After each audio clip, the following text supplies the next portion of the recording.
dengan Mem Emi dan Mem Septa.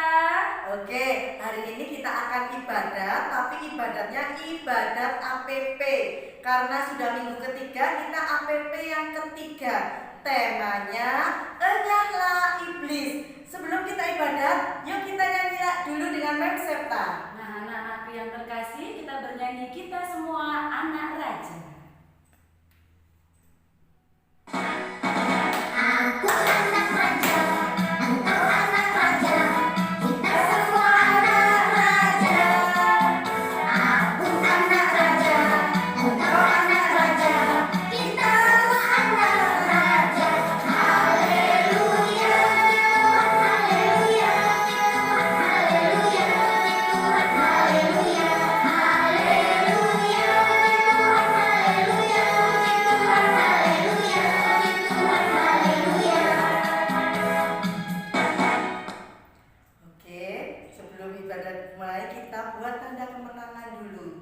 Dalam nama Bapa dan Putra dan Roh Kudus. Amin.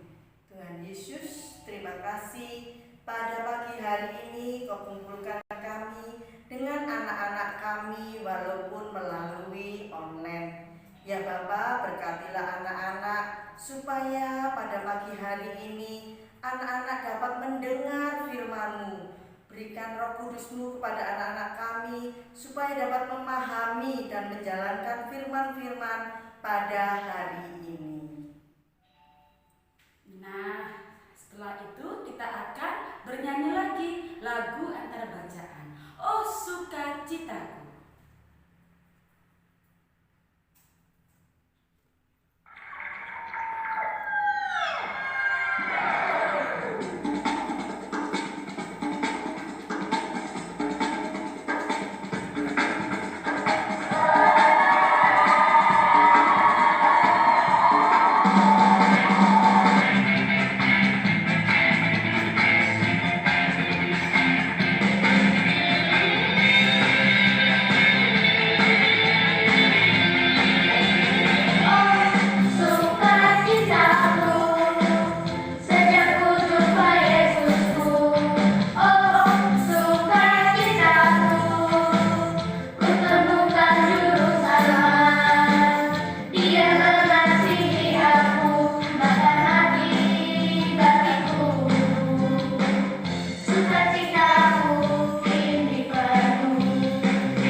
Bacaan hari ini diambil dari kitab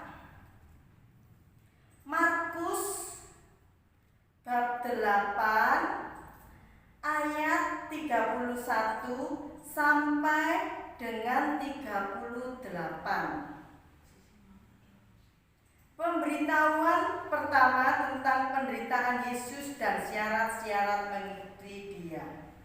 Kemudian mulailah Yesus mengajarkan kepada mereka bahwa anak manusia harus menanggung banyak penderitaan dan ditolak oleh tua-tua, imam-imam kepala dan ahli-ahli Taurat, lalu dibunuh dan dibangkitkan sesudah 3 hari. Hal ini dikatakannya dengan terus terang, tetapi Petrus menarik Yesus ke samping dan menegur Dia. Maka berpalinglah Yesus Sambil memandang murid-muridnya, ia memarahi Petrus. Katanya, "Enyahlah iblis, sebab engkau bukan memikirkan apa yang dipikirkan Allah, melainkan apa yang dipikirkan manusia." Lalu Yesus memanggil orang-orang dan murid-muridnya dan berkata kepada mereka, "Setiap orang yang mau mengikut aku, ia harus menyangkal dirinya, memikul salibnya dan mengikuti aku. Karena siapa yang mau menyelamatkan nyawanya, ia akan kehilangan nyawanya. Tetapi barang siapa kehilangan nyawanya karena aku dan karena Injil, ia akan menyelamatkannya. Apa gunanya seorang memperoleh seluruh dunia, tetapi ia kehilangan nyawanya? Karena apakah yang dapat diberikannya sebagai ganti nyawanya? Sebab barang siapa malu karena aku dan karena perkataanku di tengah-tengah angkatan yang tidak setia dan berdosa ini, Anak Manusia pun akan malu. Karena orang itu apabila ia datang kelak dalam kemuliaan Bapanya, diiringi malaikat-malaikat kudus."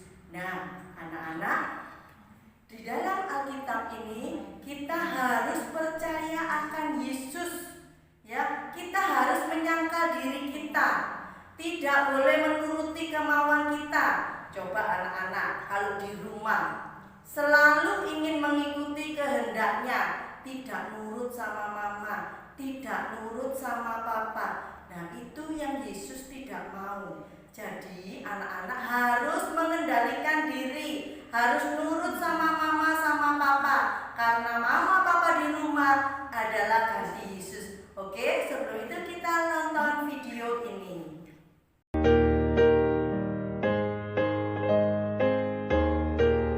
Setelah makan malam, Yesus dan ke-11 muridnya pergi ke sebuah tempat bernama Getsemani. Di sini, Yesus akan berdoa.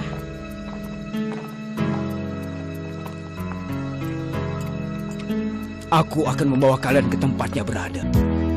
Apa dia akan melawan? Tidak, dia tahu kita datang. Sebenarnya dia menunggu kita. Bagaimana kami bisa mengenalinya? Dia adalah pria yang akan kucium pipinya. Itulah tandanya. Ciuman. Aku beritahu padamu bahwa malam ini sebelum ayam jago berkokok, kau akan menyangkalku 3 kali. Tidak, Tuhan. Aku rela mati untukmu. Aku tidak akan pernah menyangkalmu. Aku juga tidak akan, Tuhan. Aku juga. Tunggu dan jaga di sini selama aku berdoa. Iya, akan kami tunggu. Kami akan menunggu, Tuhan. Kami akan menunggu di dekatmu.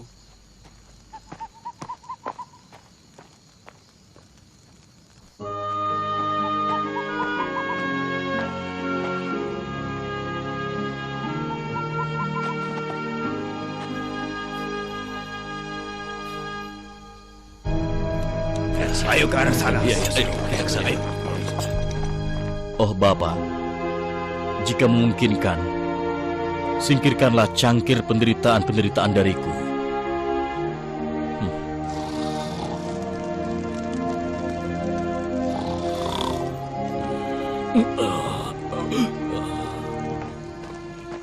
Simon Peter, apa kau tidak bisa mengawasiku selama 1 jam saja? Jiwamu sangat bersemangat, tapi ragamu lemah, dan itu sangat disayangkan. Saatnya telah tiba. Putra manusia akan dikhianati oleh tangan pendosa. Salam, Tuhan. Judas, apa kau akan mengkhianati putra Tuhan dengan sebuah ciuman?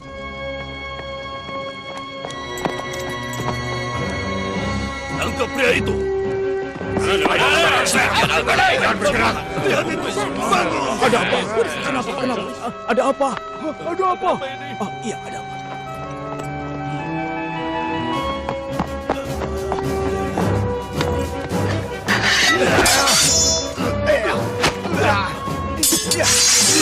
Tidak perlu ada kekerasan atau pertumpahan darah di sini. Kenapa kalian datang dengan berpakaian perang untuk menangkapku? Sehari-harinya aku duduk bersama kalian. Aku juga mengajar di dalam kuil. Tapi kalian tidak menangkapku. Tidak perlu ada kekerasan. Aku tidak akan melawan keinginan Tuhan. Tangkap mereka semua. Tidak!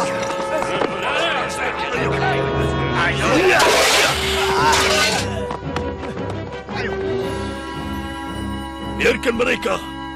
Kita sudah mendapat apa yang kita inginkan. Ayo jalan! Ayo! Ayo, berdirilah. Sesuai instruksi, prajurit Roma membawa Yesus ke Kayapas.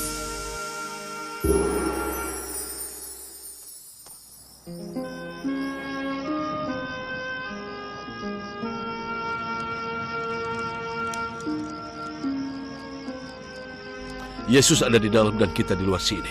Sekarang bagaimana? Pastikan tidak seorang pun yang mengenalinya.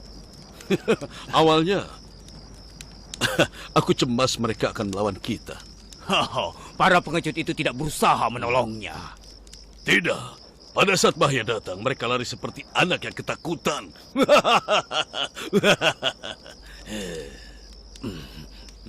Mereka bicara tentang kita. Dan berbohong. Kita lawan mereka. Setidaknya berusaha untuk melawan. Sepertinya aku mengenal kalian. Kalian salah satu pengikut Yesus, kan? Salah satu temannya. Kau salah orang, Mama. Aku bukan temannya Yesus. Aku bahkan tidak kenal dia. Tapi aku yakin pernah melihat kau bersamanya. Bagaimana aku bisa bersama seseorang yang belum pernah aku jumpai? Aksenmu tidak bisa kau sembunyikan, kawan. Kau dari Galilea. Sepertinya aku juga pernah mengenalmu. Mengapa tidak kau akui saja? Kau salah satu muridnya. Mundur. Berapa kali harus aku katakan? Mundur. Aku tidak kenal Yesus. Tidak pernah kenal. Aku beritahu malam ini sebelum ayam jago berkokok, kau akan menyangkalku 3 kali. Ingat itu. Oh, tidak. Apa yang telah kulakukan? Tolonglah aku.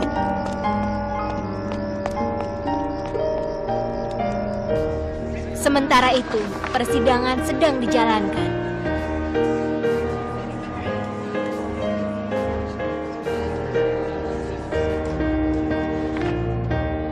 Terdakwa Yesus dari Nazaret dituduh dengan penghinaan pada Tuhan karena mengatasnamakan dirinya sebagai Mesias dan Putra Tuhan.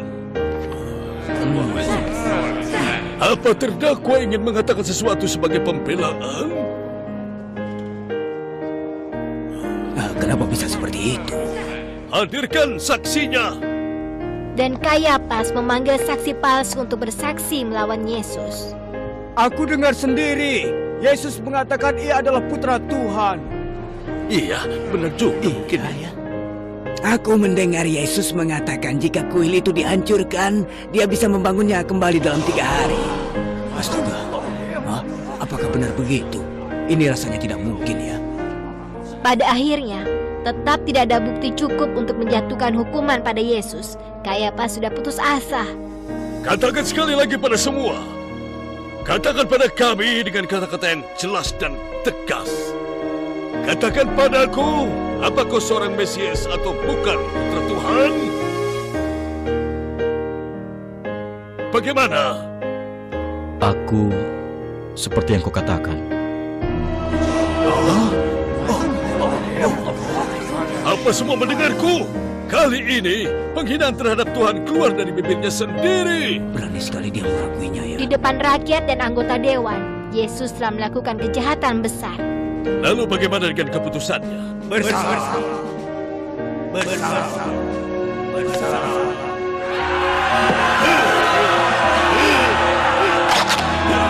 Bersalah.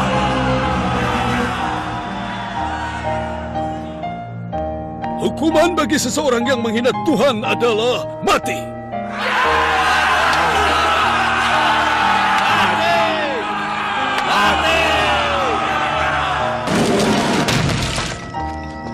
Apa keputusannya? Bersalah atau tidak bersalah? Beritahu kami. Bersalah. Lelaki itu dihukum mati.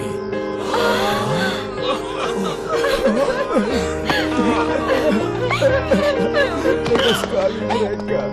Lagi pula lelaki ini sudah seperti mati. Mengapa tidak kita bermain-main dengannya sedikit saja? Katakan, Yesus, jika kau sungguh seperti yang kau katakan, mengapa kau tidak memanggil pasukan malaikat untuk menyerang kami dengan halilintar dan api?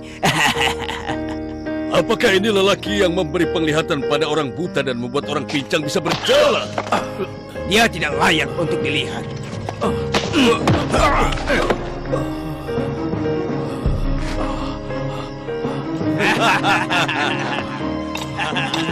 Aku yakin kita akan berhasil. Ayo, katakan.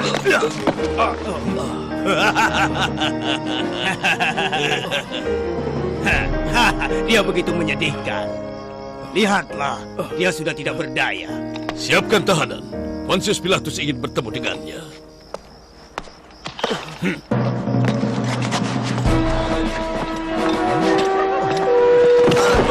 Ayo bangun, ayo bangun.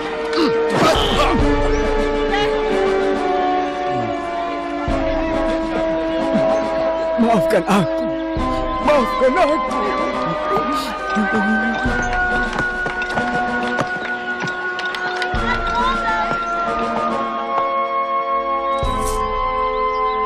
Ambillah kembali. Aku tidak bisa menerima uang ini. Ambillah.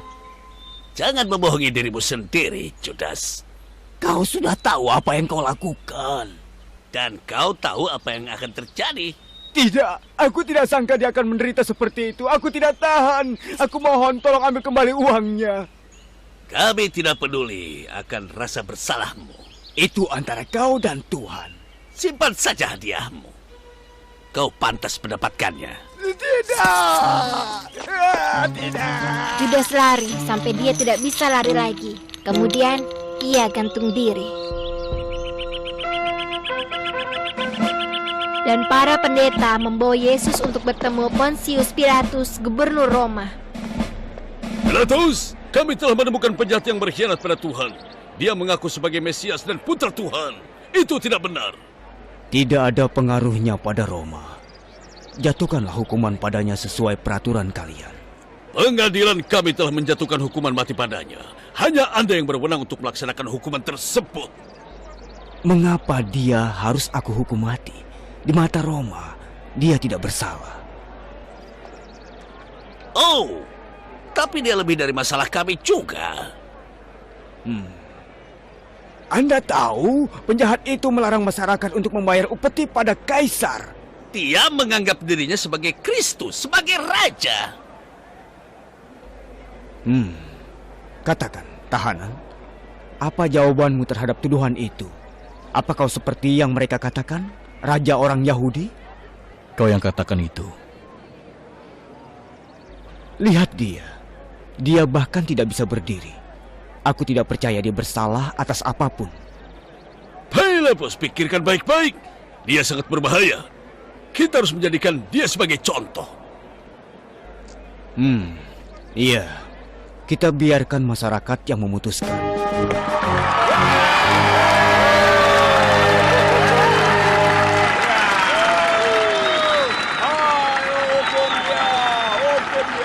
Sudah menjadi kebiasaan bagi gubernur pada saat makan untuk membebaskan satu tahanan untuk masyarakat.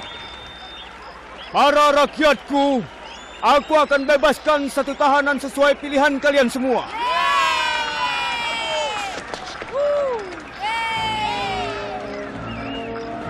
Dan aku akan menyerahkan nasib dua pria di tangan kalian. Siapa yang kalian pilih untuk dibebaskan? Tahanan bernama Barabas atau Yesus? Barabas! Barabas! Apa yang harus kulakukan dengan Yesus? Kalian yang memutuskan. Salib dia! Salib dia! Salib dia! Astaga, kejahatan apa yang telah ia lakukan? Dia tidak bersalah. Salib dia! Salib dia! Salib dia! Salib dia! Salib dia! Salib dia! Halo adik-adik semuanya, bagaimana kabarnya? Ibu harap cerita Paskah yang sudah beberapa hari kita lihat ini, adik-adik sudah tonton ya. dan adik-adik sudah belajar dari cerita itu. Hari ini kita memperingati masa-masa penderitaan Yesus sebelum di kayu salib, atau orang biasa menyebutnya sebagai malam kesengsaraan Yesus. Adik-adik sudah melihat video ini, banyak sekali penderitaan yang Yesus harus alami sebelum dia mati di kayu salib. Kita melihat bahwa murid-muridnya yang dulu bersama-sama dengan dia, ada yang berbohong menyangkal dia, ada yang menyerahkan dia kepada musuhnya. Tidak hanya itu, dia juga diadili, di mana pengadilan itu banyak orang berkata bohong tentang dia. Lalu tidak hanya itu juga, dia juga mengalami penderitaan, dihina oleh banyak orang. Bahkan Yesus sendiri ditukar dengan seorang penjahat yang sangat jahat sekali. Orang-orang lebih memilih untuk membebaskan penjahat itu daripada memilih Yesus. Adik-adik bayangkan perasaan Yesus. Pasti sakit dan sedih sekali ya. Lalu bagaimana Yesus bisa menghadapi semua itu? Adik-adik ingat dalam video ini bahwa sebelum Yesus menghadapi penderitaannya, Yesus berdoa supaya menguatkan dia untuk menaati kehendak Bapaknya. Adik-adik, memang tidak mudah untuk menaati Tuhan. Tapi baiklah kita belajar dari Yesus. Berdoa kepada Bapa, minta supaya dia menguatkan kita. Lihat bagaimana Yesus menjalani penderitaannya untuk kita, supaya kita tidak lagi mengalami penderitaan dan bisa bersama-sama dengan dia di surga nanti. Luar biasa Yesus ya. Cerita ini tidak berhenti di sini. Masih ada lanjutannya loh. Besok di saat hari Jumat Agung, jangan lupa untuk menonton kembali kisah kematian Yesus. Sampai bertemu di cerita sepekan Paskah berikutnya. Tuhan Yesus memberkati. Nah, sudah diperhatikan filmnya ya, bagus ya. Sekarang kita akan ayat hafalan. Anak-anak dihafalkan di rumah ayat hafalannya. Enyahlah iblis, sebab engkau bukan memikirkan apa yang dipikirkan Allah, melainkan apa yang dipikirkan manusia. Ayo kita sama-sama ayat hafalannya. Enyahlah iblis, sebab engkau bukan memikirkan apa yang dipikirkan Allah, melainkan apa yang dipikirkan manusia. Oke, sekarang kita tutup ibadat ini. Tuhan Yesus, terima kasih ya Yesus, kami telah mengikuti ibadat pada pagi hari ini. Berkati juga semua anak-anak kami yang pada bulan ini berulang tahun. Semoga mereka semakin rajin belajar, semakin cerdas, dan semakin menurut kepada orang tua. Oke, anak-anak, ibadat kali ini sudah selesai. Syukur kepada Allah. Semoga kita semua diberkati oleh Allah yang Maha Kuasa, dalam nama Bapa dan Putra dan Roh Kudus. Amin. Oke, selanjutnya kita akan bernyanyi untuk lagu penutup kita, Mari Memuji Tuhan. Oke.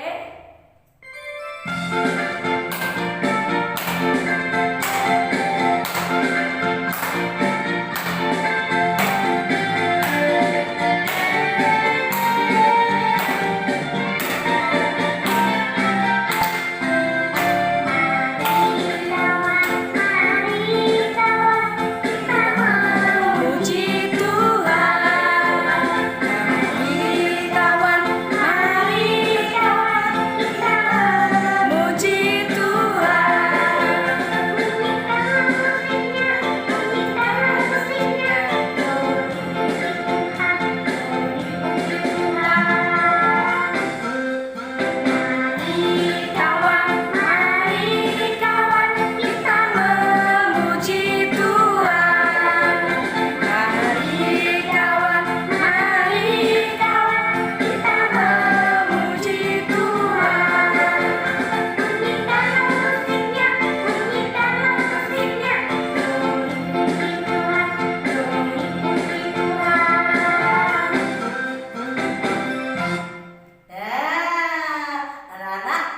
kita sudah selesai.